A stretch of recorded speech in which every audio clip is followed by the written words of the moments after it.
चित्रा के recipes मध्ये तुमचं खूप खूप स्वागत। आज आपण डाळ भाताची मेजवानी करणार आहोत। डाळ भात म्हटलं की सर्वांनाच हवाहवासा वाटतो। लहानांपासून मोठ्यांपर्यंत डाळ भात हा सर्वांनाच खूप खूप आवडतो। तर आपण आज डाळ भाताची मेजवानी करणार आहोत। त्यासाठी आपल्याला हे सर्व साहित्य लागणार आहोत। ते किती प्रमाणात आहे हे सर्व आपण बघणार आहोत। त्यासाठी लागणारे साहित्य अशा प्रकारे आहे। आपण एका वाटीमध्ये मुगाची डाळ आणि तुरीची डाळ दोन्हीही सम प्रमाणात घेतलेले आहे। डाळ तयार करण्यासाठी लागणारी सामग्री याप्रमाणे आहे। जिरे, मोहरी, हळद, हिंग, मीठ, टोमॅटो, मिरच्या, कोथिंबीर, कढीपत्ता आणि लसूण घेतलेला आहे आपण। हे सर्व साहित्य डाळ तयार करण्यासाठी लागणार आहे। आणि भातासाठी आपण एक वाटी तांदूळ घेतलेले आहे। अशा प्रकारे हे सर्व साहित्य आपल्याला डाळ भात म्हणजेच वरण भात करण्यासाठी लागणार आहे। तुमच्याकडे डाळ भाताला काय म्हणतात हे तुम्ही कमेंट मध्ये जरूर सांगा। चला तर मग आता आपण डाळीची पुढची तयारी करूया। एका भांड्यामध्ये डाळ घेऊन ती स्वच्छ पाण्याने धुवून घ्यायची आहे। आपण यात पाणी टाकतो आहे। डाळ ही स्वच्छ धुवायची आहे। डाळ स्वच्छ धुवून झालेली आहे। ती 2 ते 3 मिनिट पाण्यामध्ये भिजू द्यायची आहे। डाळीच्या फोडणी करता टोमॅटोच्या 4 फोडी करून घेणार आहोत, कारण की आपल्याला फोडणीसाठी वापरायचे आहे।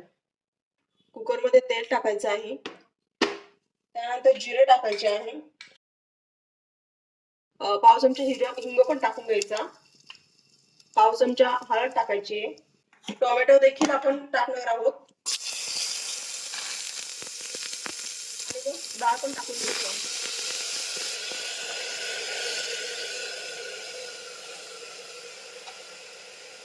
मिश्रण हलवून घ्यायचं आहे।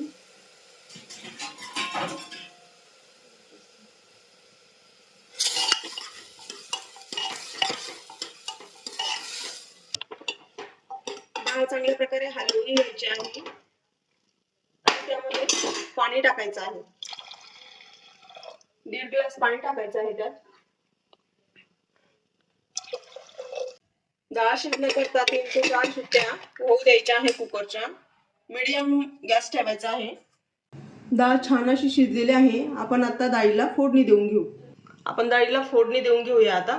त्याकरता पातेल्यामध्ये तेल टाकायचे आहे। जिरे, मोहरी, हिंग आपण टाकलेला आहे डाळीमध्ये, तरी पण थोडंसं टाकायचं आहे। कढीपत्ता टाकायचा आहे। कढीपत्त्याची छान अशी फोडणी द्यायची आहे डाळीला।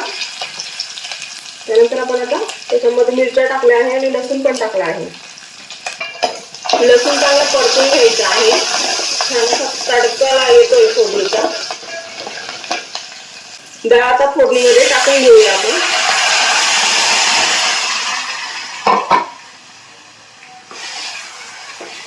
छान असं हलवून घ्यायचं आहे डाळ। छान अशी डाळ घट्ट अशी तयार झाली आहे आपली। आता ती थोड्या वेळ आपल्याला गॅसवर होऊ द्यायची आहे। डाळ जास्त घट्ट नाही होऊ त्यासाठी आपण त्यात थोडंसं पाणी टाकून घेऊया आणि डाळ पुन्हा एकदा छान अशी हलवून घेऊया। 3 ते 4 मिनिट छान अशी डाळ होऊ द्यायची आहे। डाळीला छान अशी उकळी आलेली आहे। चवीनुसार मीठ टाकून घेऊया। डाळ उकळत असतानाच आपण त्यामध्ये कोथिंबीर टाकणार आहोत, कारण कोथिंबीरीचा अर्क डाळीमध्ये छान असा उतरतो। आपण डाळ पुन्हा एकदा छान अशी हलवून घेऊया। डाळ पूर्ण होईपर्यंत आपण आता भात करून घेऊया। तांदूळ स्वच्छ 2 ते 3 पाण्याने धुवून घेतलेला आहे। ते 2 ते 3 मिनिट छान असं भिजू द्यायचं आहे। त्यानंतर भात आपल्याला कुकरमध्ये छान असं शिजून घ्यायचा आहे। आपण भात कुकरमध्ये लावणार आहोत, त्यासाठी आपण गॅसवर कुकर ठेवून त्यामध्ये थोडंसं तेल टाकून घ्यायचं आहे। जिरे टाकायचे आहे। त्यानंतर थोडासा हिंग पण टाकायचा आहे आणि आपण हे स्वच्छ धुवून घेतलेले तांदूळ आहे ते त्यामध्ये टाकायचे आहे।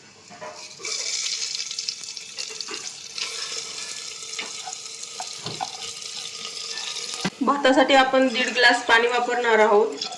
भातामध्ये चवीनुसार मीठ टाकायचं आहे. कुकरचं झाकण लावून 2 शिट्ट्या होऊ द्यायच्या आहे. आपली डाळ आता छान अशी घट्ट तयार झालेली आहे. भातही छान असा शिजलेला आहे, तुम्ही बघू शकता. आपण डिशमध्ये काढून घेऊया. त्यावर डाळही घेऊया.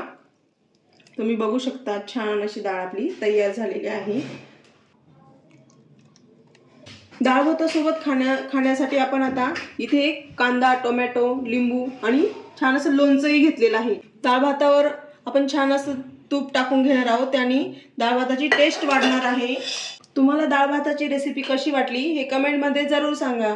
चॅनलला लाईक करा, सबस्क्राईब करा आणि बेल आयकॉन जरूर क्लिक करा. धन्यवाद.